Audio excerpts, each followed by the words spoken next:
देश से 4 कानून, महिला उत्पीड़न, दलित उत्पीड़न, यौन उत्पीड़न, दहेज उत्पीड़न, इनको समाप्त कर देना चाहिए। इनके वजह से देश में सबसे ज्यादा लोग परेशान हैं। सबसे ज्यादा मुकदमे इन्हीं कानूनों की वजह से लोगों के ऊपर किए जा रहे हैं। ये बयान है भाजपा नेता बृजभूषण शरण सिंह का, जिनके ऊपर खुद यौन उत्पीड़न का मुकदमा चल रहा है, जो खुद हमारे देश की बेटियों के यौन उत्पीड़न के मामले में उनके ऊपर मुकदमा है। कोर्ट के आदेश के बाद उनके ऊपर मुकदमा हुआ और उन महिला पहलवानों ने किया जो देश के लिए मेडल लेके आई हैं। खुद यौन उत्पीड़न के दोषी बृजभूषण ये बात कह रहे हैं कि देश से यौन उत्पीड़न का कानून जो है उसको खत्म कर देना चाहिए, महिला उत्पीड़न का कानून खत्म कर देना चाहिए, दहेज उत्पीड़न खत्म कर देना चाहिए, दलित उत्पीड़न का कानून जो है SC ST मुकदमे उनको समाप्त कर देना चाहिए। और सिर्फ यही एक बयान नहीं है, इसके अलावा एक दूसरा बयान भी आपको बताते हैं। देश में जब जाति जनगणना होगी तो देश में बम फूटेगा, सवर्णों को देश से बाहर ढकेल दिया जाएगा, उनके लिए नया देश बनाया जाएगा।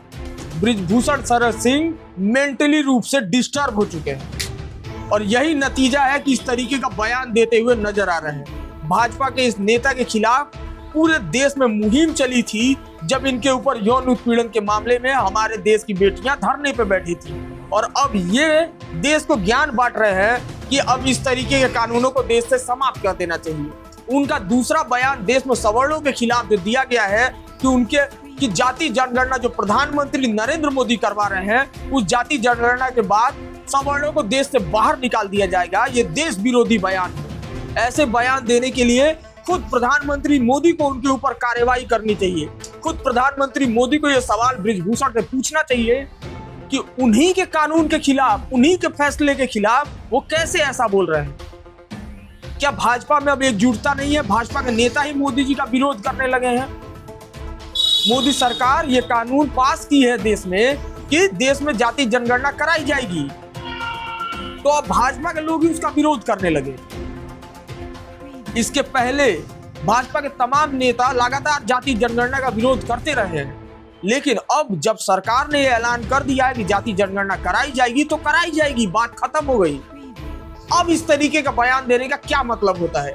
बृजभूषण गोंडा से, जिस क्षेत्र से विधायक है, उस क्षेत्र में अपने दबदबे, अपने रुतबे के लिए जाने जाते हैं। वहां उस क्षेत्र में उनकी इतनी सारी कहानियां हैं कि उन कहानियों को हम आपको सुनाना शुरू कर दें तो अगले 1 महीने तक लगातार बृजभूषण पे ही एपिसोड बनाना पड़ेगा और कोई कहानी सुनने का आपको वक्त नहीं मिलेगा। इतनी कहानियां, इतने केसेस उनके चर्चा में हैं। और अब बृजभूषण ये कह रहे हैं कि देश से दलित उत्पीड़न का कानून हटा दिया जाए, महिला उत्पीड़न हटा दिया जाए, यौन उत्पीड़न हटा दिया जाए, दहेज उत्पीड़न हटा दिया जाए। हमारे देश की इतनी सारी बेटियों की जान चली जाती है दहेज के लिए, जब लोग उनको प्रताड़ित करते हैं इस मामले को लेके। ये बृजभूषण जवाब देंगे क्या उन बेटियों को, उन परिवारों को जिनकी बेटियों की जान सिर्फ दहेज के लिए कुछ लालची टाइप के लोगों ने ले ली? देश में कानून है तब ये स्थिति है, देश से कानून हट जाएगा तो क्या स्थिति होगी आप खुद सोच सकते हैं। दलित उत्पीड़न की बात यह है कि आज भी देश में हर चौथे 5वें दिन, महीने में आपको एक खबर देखने को मिल जाती होगी कि कहीं कोई दलित की शादी हो रही थी, उसको घोड़ी पे चढ़ने से रोक दिया गया। जब दलित उत्पीड़न का कानून है तब ये स्थिति है। जब यौन उत्पीड़न का कानून है उसके बावजूद हमारे देश की ओलंपिक मेडलिस्ट जो है वो इसी बृजभूषण के खिलाफ यौन उत्पीड़न का मुकदमा दर्ज करवाई थी। जो खुद यौन उत्पीड़न का दोषी है वो देश को ज्ञान बांट रहा है। बृजभूषण के इस बयान के ऊपर आपका क्या कहना है हमको कमेंट करके बताइएगा। आप क्या सोचते हैं इस बारे में ये भी बताइएगा, और जाति जनगणना को लेकर आपकी क्या राय है हमको कमेंट करिए। हम अगली वीडियो जाति जनगणना के ऊपर बनाने की कोशिश करेंगे। जय हिंद।